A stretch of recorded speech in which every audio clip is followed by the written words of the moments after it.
గత కొన్నాళ్ళుగా మాట్లాడుతూనే ఉన్నాం. అయితే ఇటీవల స్వయంగా రెవెన్యూ శాఖ మంత్రి ఆయన పొంగులేటి శ్రీనివాసరెడ్డి గారు వచ్చి కొన్ని పొరపాట్లు దొర్లిమాట నిజం, అయితే అది అధికారుల పొరపాటు అంటూ ఆయన సర్ది చెప్పుకునే ప్రయత్నం చేశారు. దాని తర్వాత కూడా ప్రోగ్రెస్ ఏంటి అనేటువంటి చూస్తే ఇంకా ఏం లేదన్నట్టుగానే ఉంది.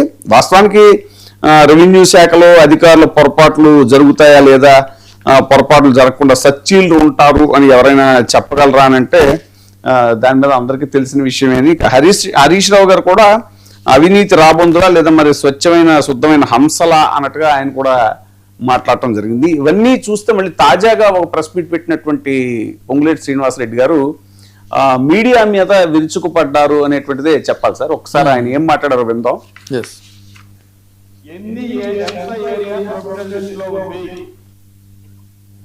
డిసెంబర్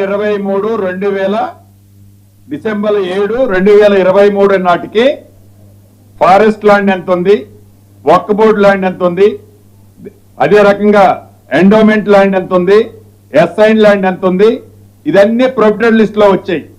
ఇవి కాక అమాం బాప్తి ఏదన్నా ఉన్నా కూడా అది కాకుండా ప్రైవేట్ ల్యాండ్ ఎంత ఉంది, ప్రైవేట్ ల్యాండ్ లో ఆనరబుల్ కోర్టుల ద్వారా ఆనాటి ప్రభుత్వమే ఉంచిన ప్రొఫిటెడ్ లిస్ట్ ఎంత, నిన్నటి వరకు ఈ ప్రభుత్వం వచ్చిన తర్వాత ప్రొఫిటెడ్ లిస్ట్ లో పెట్టింది ఏంటి, ప్రొఫిటెడ్ లిస్ట్ లో సేమ్ ఫార్మేట్ లో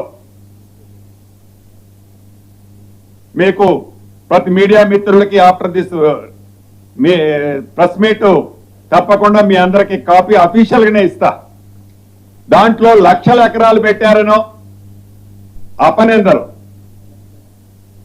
ఉన్నదేంది పెట్టింది ఎస్ ఏం పెట్టినమనేది చెప్పిన.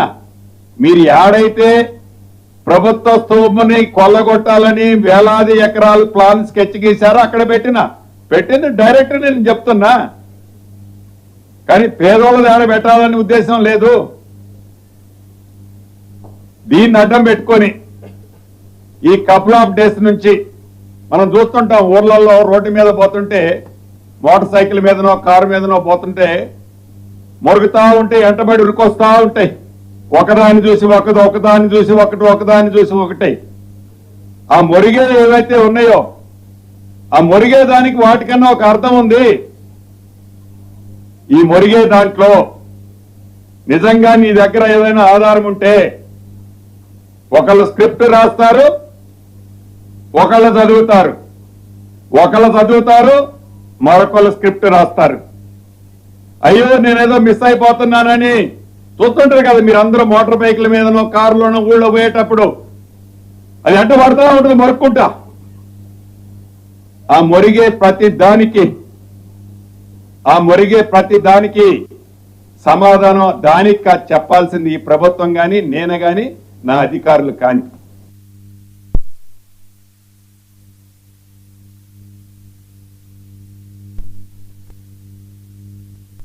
చాలా చక్కగా స్పష్టంగా చెప్పారు. ఎస్, ఖచ్చితంగా బాధ్యత. ఇప్పుడు మీడియా అంటేనే వాచ్ డాగ్.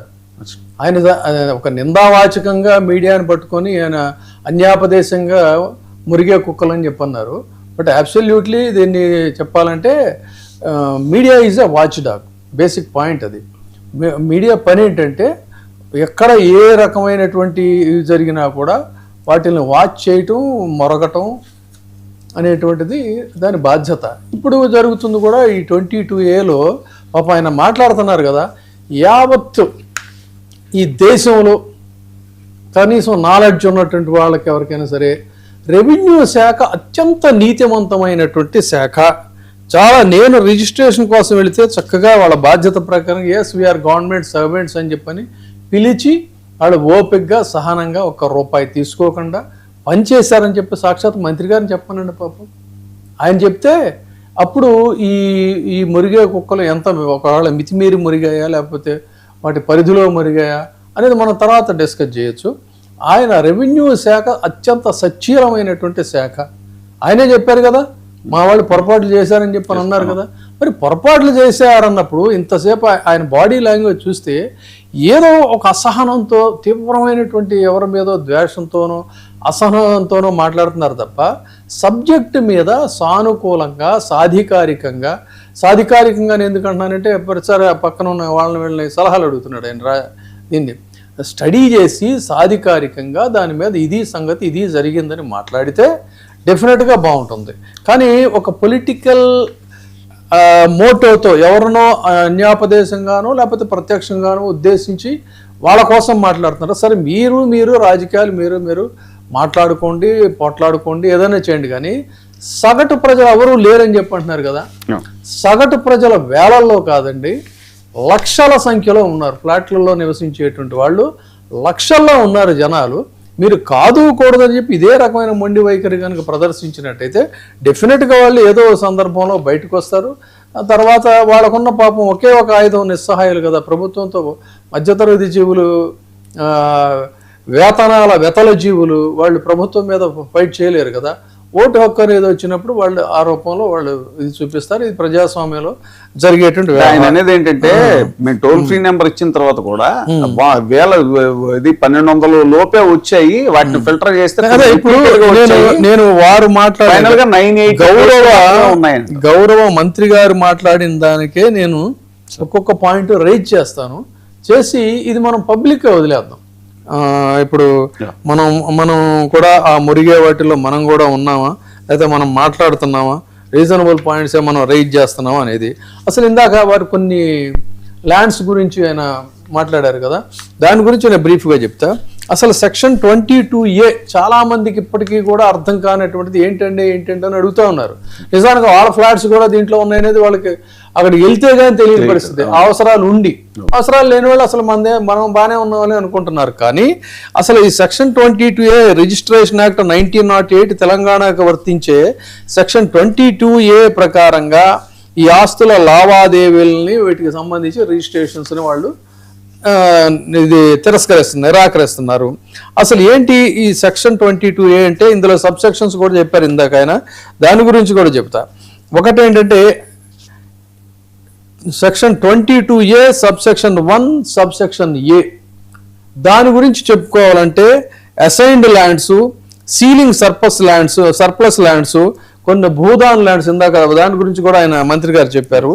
చట్టపరంగా ఎలియనేషన్ అంటే నిషేధిత భూములు, ఇవన్నీ కూడా section 22A subsection 1 subsection A కిందకు వస్తాయి.